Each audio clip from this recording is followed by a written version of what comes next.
She called 911 to report her husband missing. She cried on camera. She played the role of the devastated wife perfectly. But the night before she picked up that phone, she was visiting her boyfriend, and she had just told him exactly what she had done. This is the story of Jennifer Gledhill, a Utah mother who believed she could bury the truth just as easily as she buried her husband. She was wrong. On the outside, this family had everything. A 7-figure home in the Salt Lake Valley foothills, 3 kids in elementary school, a husband who spent over a decade as a Green Beret, one of the most elite soldiers in the United States military. His colleagues described him the same way every time. The guy you called when you didn't know the answer. The man who always showed up. His name was Matthew Johnson. He was 51 years old, still serving with the Utah National Guard's 19th Special Forces Group. He was the kind of man who slept at a military facility in the weeks before his death, not because of deployment, but because he was afraid of what was happening in his own home. His wife, Jennifer Gledhill, was 42. Seen by neighbors as warm, private, devoted, a homebody, people said. What no one outside that marriage knew was that by the summer of 2024, it had become a battleground, and one of them had already decided how it was going to end. In August 2024, Jennifer filed for a protective order against Matthew. She submitted videos, text messages, the whole picture. And then something unexpected happened. The judge watched those videos and saw something Jennifer hadn't counted on: her own behavior. The texts she sent Matthew weren't those of someone in fear. They were calculated, belittling, and according to the court commissioner, appeared designed to provoke a reaction. The order was dismissed. On September 16, 2024, the court ruled no abuse had occurred. What no one in that courtroom knew was that Jennifer had already stopped thinking about divorce proceedings. She had a different plan. She had already shown her lover the gun. She had already shown her lover the gun. On September 19, 2024, 2 days before the murder, Jennifer pulled out a Glock 19X and displayed it to the man she was having an affair with. At the time, he probably didn't read into it.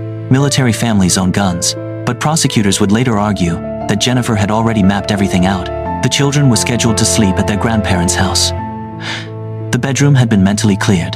That evening, Matthew found out about the affair. An argument broke out, the kind that tears through walls.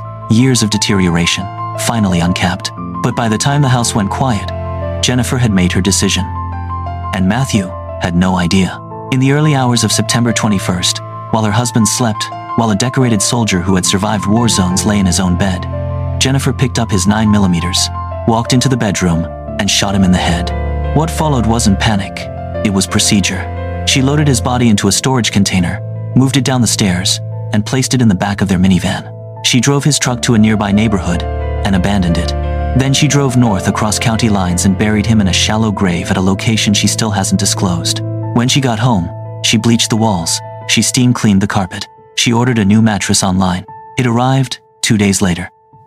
The night of September 22nd, Jennifer drove to her lover's home and told him everything. Every detail. He stood there and listened to a woman describe committing murder with the same energy someone uses to explain a bad day at work. He noticed bruises on her arms. She told him matter-of-factly that she got them while digging the grave and scrubbing the house. He was terrified, and he was smart enough to hit record the next time she called. What she said on that call became the defining evidence of the entire case. When he told her he was scared of her, she replied that she couldn't imagine hurting anyone, and then, in almost the same breath, said of Matthew, he wasn't a person anymore. She had dehumanized her husband so completely that she said it out loud, on a recorded line, without hesitation. Retention spike. Play the dissonance. She's asking not to be seen as a monster in the same conversation where she explains why her husband didn't deserve to live. 6 days after burying her husband, Jennifer reported him missing. She told police he said he'd be gone a week and asked her not to call. Meanwhile, the National Guard had already opened an investigation when Matthew failed to report for duty on September 23rd. On October 2nd, her lover contacted police with the screenshots and recordings he had been quietly collecting. When investigators executed a search warrant on the home, they found exactly what Jennifer had tried to erase: blood beneath the bed, blood on the bed frame slats, a brand new mattress that phone records showed she ordered 3 days after the murder. The whole house smelled of bleach. Reddish-brown stains were still visible on the walls, blinds, and frame. GPS data from Jennifer's own phone placed her at the location of Matthew's abandoned truck, and then tracked her route north toward Davis County, exactly where she said she buried him.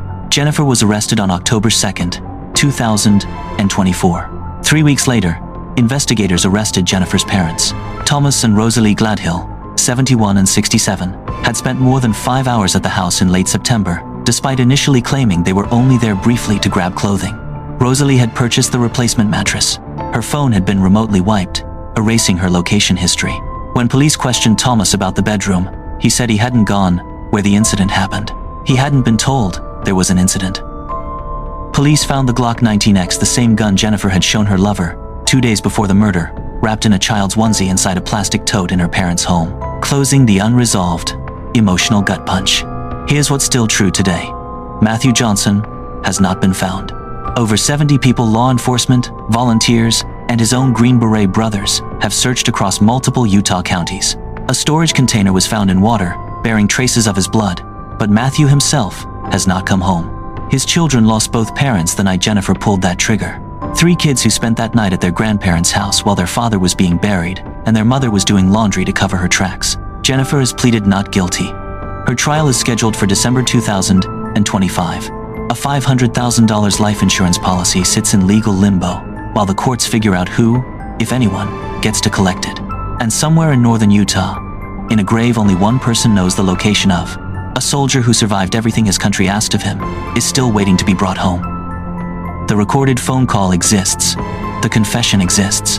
The blood in the carpet, the bleached walls, the new mattress, all of it exists. The only thing that doesn't exist yet is the truth about where Matthew Johnson is. And only one person knows that.